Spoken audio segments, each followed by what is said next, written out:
தலைப்புச் செய்திகள். சென்னை முகப்பேரில் துணை முதல்வர் மு க ஸ்டாலின் 59வது பிறந்தநாள் விழாவை முன்னிட்டு ரத்த தான முகாம் நடைபெற்றது.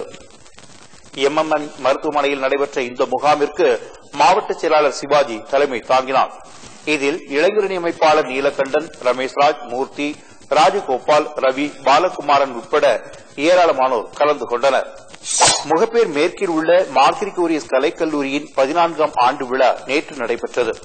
இந்த விழாவில் சென்னை பல்கலைக்கழக துணைவேந்தர் திருவாசகம் சிறப்பு விருந்தினராக கலந்து கொண்டார். இதில் கல்லூரி முதல்வர் வேணுகோபால், செயலாளர் சாபு ஜார்ஜ் மாத்தூர், பங்குத்தந்தை Jacob, Mark Barnabas, Daniel Joykutty உட்பட மாணவ மாணவிகள் ஏராளமானோர் கலந்து கொண்டனர். சென்னை அருகேயுள்ள பாடியில் அமைந்துள்ள புனித தோமையர் கத்தோலிக்க திருச்சபை தேவாலயத்தில் குருப்பட்டம் வழங்கும் விழா நடைபெற்றது. தேவாலயத்தில் நடைபெற்ற இந்த விழாவில் ஆண்டனி மரியபவன் என்பவருக்கு குருப்பட்டம் வழங்கப்பட்டது. இதனை மலக்கரை சபையின் தலைவர் மேரான் மார் பசேலி லோக்கஸ் வழங்கினார். அப்போது தேவாலய வளாகத்தில் புதிய திருச்சபை கட்டுவதற்கான அடிக்கல் நாட்டப்பட்டது.